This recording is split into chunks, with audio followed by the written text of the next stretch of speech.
Welcome, Thunder fans, to another episode of Rumbling with the Thunder. I'm your host, man, Big Lance, man. This game right here was a tough one. Sorry I don't have the energy. Sorry I'm just not feeling it. This episode is going to be one of my toughest. I say it because, man, I don't have too much good to go off of. Like, the only thing that I can come away with is we got the W at the end of the game. That is it.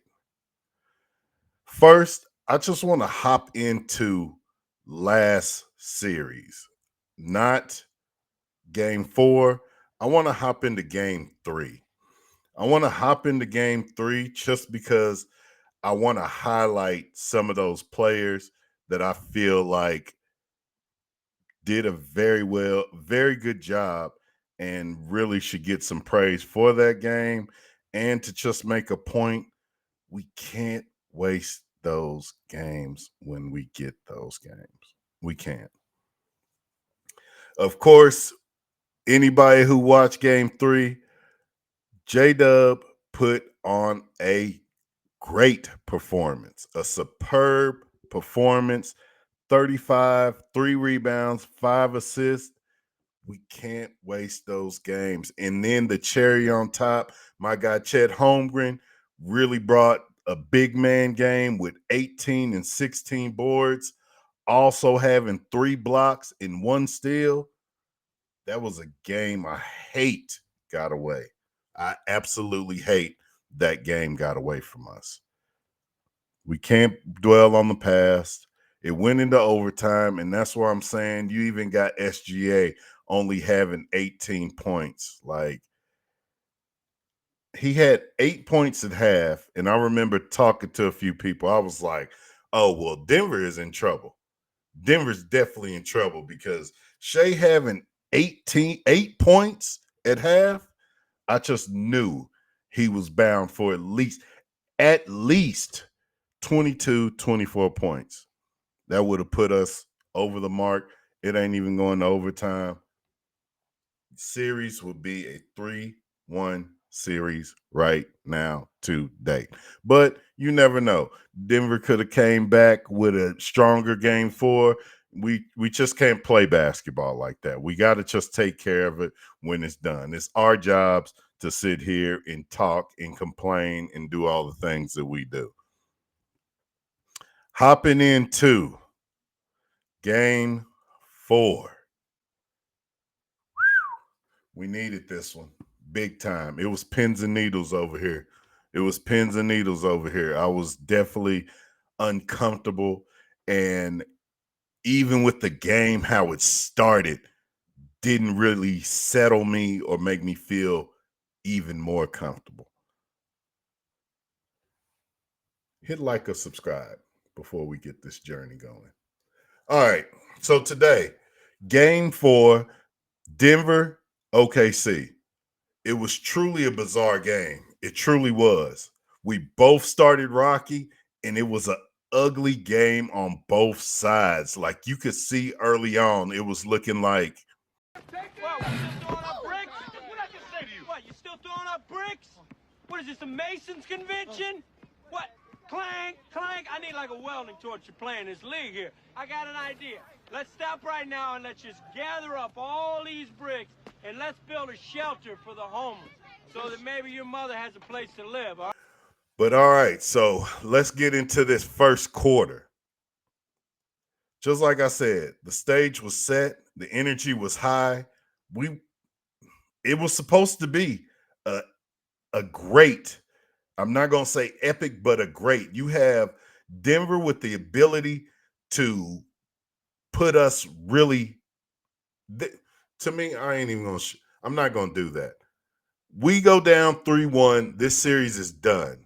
It would have been done. And Denver had the power to do that. We started off really slow, really rocky, just like I said. And I just was not comfortable because we've had problems. Well, we haven't had any experience with close games. counting the other day, I said 6 games throughout the season. This game right here was something of its own, as ugly as it was. The first quarter, we are looking at 17-8. OKC 17, Denver 8. Ladies and gentlemen, do the math, please. That is 25 points by these two high-powered offenses. 25 points. It was crazy because what was that? Game 2? Man, we put up 80 points in the first half. Like, it was crazy. So I'm out of whack right now. It was just out of sync for both teams. Missing shots, turning over the ball, the offensive rhythm could not be established at all. And it's just so amazing how explosive this series has been from game 1 all the way to this game. To see these guys playing like this, the fans were wondering, what were we witnessing? Like, what's the bright side that we could have got from this game?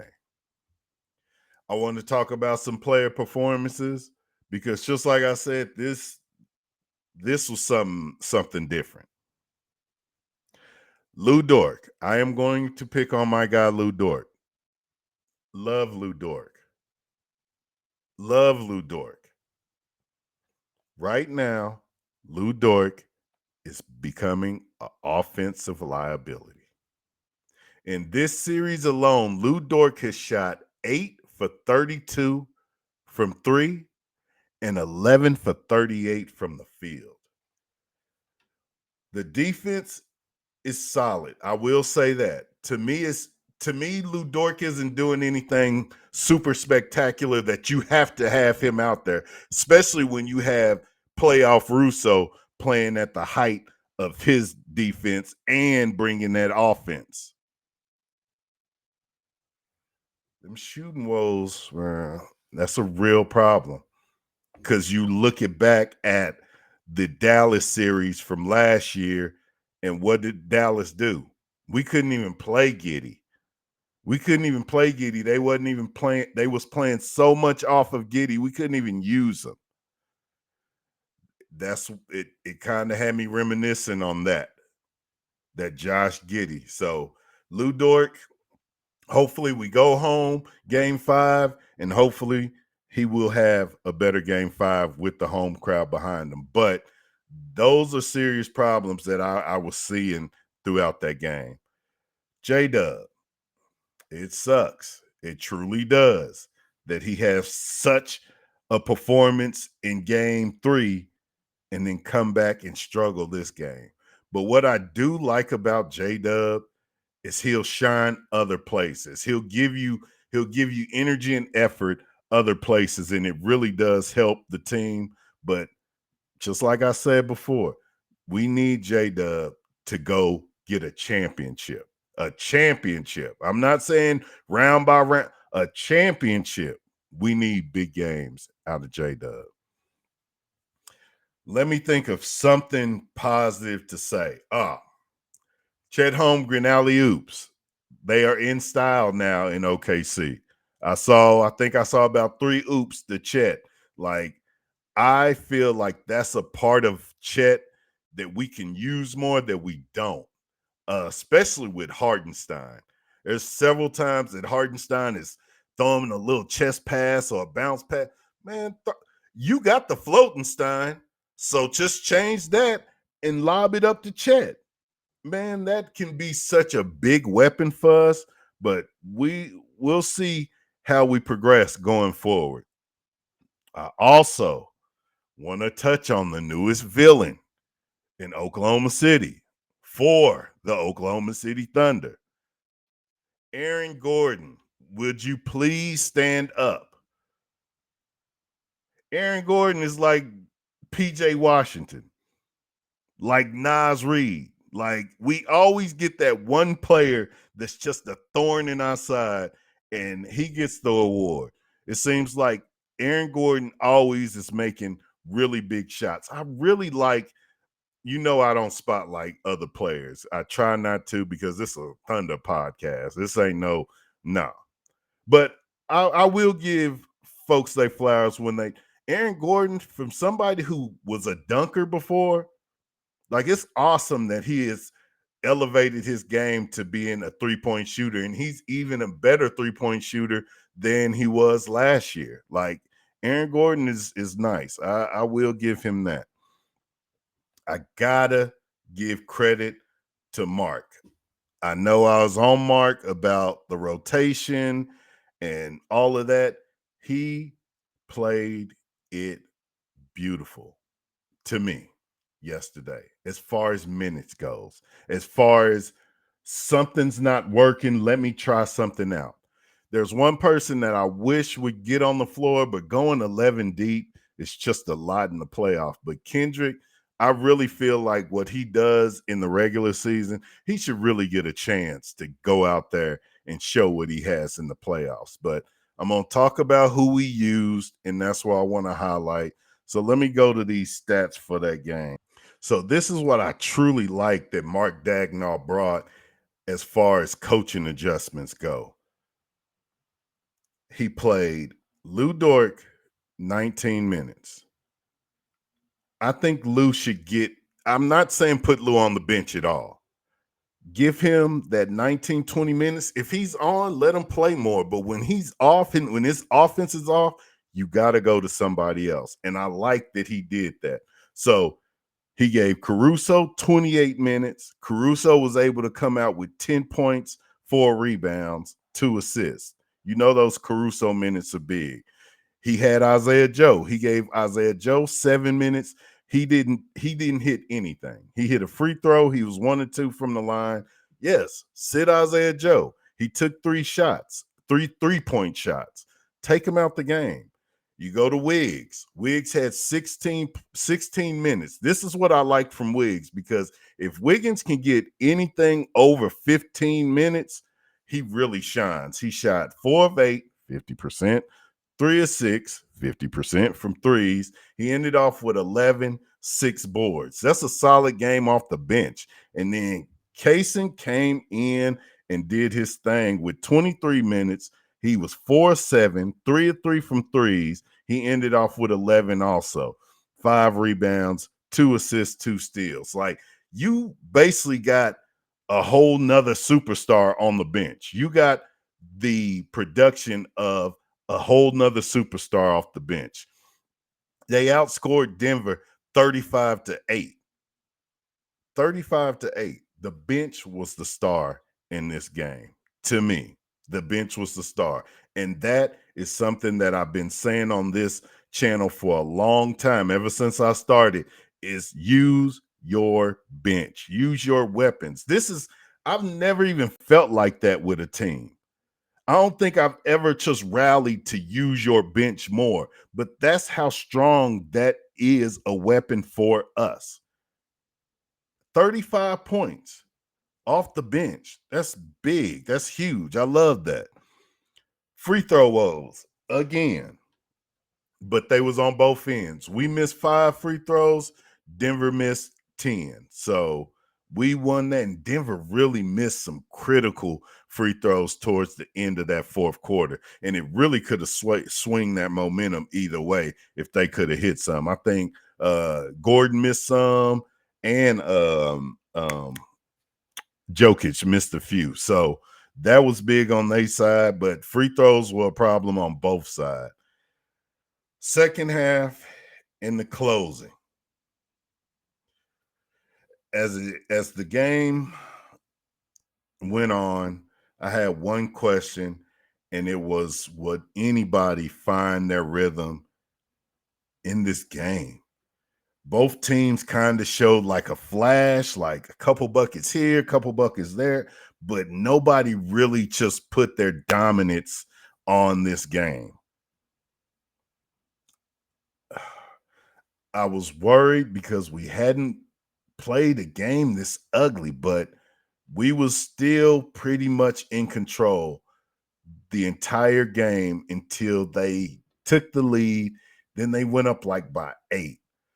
At that point, I was truly worried, like, will we be able to pull this out? Just like I said, they was missing free throws at the end. Shea finished off the game very strong. I think he had 9 in the fourth quarter alone, giving us that push. And that's what we need. There's a lot of people saying that Shea was forcing shots and Dub was forcing shots. We wasn't playing in the rhythm of the game, of the flow of the game. I agree with that. But if there's anybody that I want to take those shots and take those low percentage shots, it's those two, because that's what they're supposed to do. Shea, that's what he's paid to do. Yeah, I don't want you to be a shell of yourself. Get it. So round this all up. It's a critical game. Ugly. Never found a flow on either side. It was clean up. What we need to clean up. We need to clean up the free throw line. And going back home, I'm really good because for 2 reasons. For one, I know playing Denver, we can get any shot that we want. That hasn't been the problem. This whole series, just go back and watch some of them games. That is not the problem. We get any shot we want. It's hitting the shots. So I feel good going back home. Hopefully the bench gives us another solid performance, because why? Bench players play better at home. The star's supposed to play better on the road. It's in our hands. We're tied up 2-2. We go in with home court advantage again.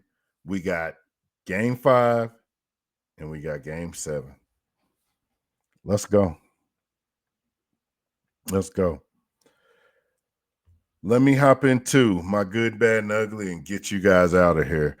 The good is just we pulled out this win. Just like I said, it's different ball game now. Best of 3. Who got it? The bad. The bad is definitely the fans having to sit and watch this performance from both teams. It was god awful. The ugly was the shooting all around. We shot 35% from the field. Denver shot 31%.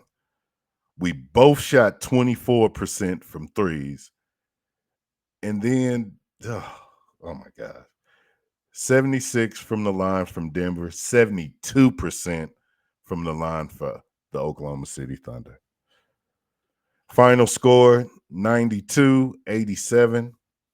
Man, guys, thank you again for tuning in. Thank you again for subscribing, liking my page. Let me know what you guys think going into game 5. Are the Thunder taking game 5? Are we going to take another night off? How is Mark Dagnall going to send out the troops? Is Jokic going to go crazy and have a 40-20 game? Man, let me know what your thoughts is. Holla at me. This is Big Lance. Peace.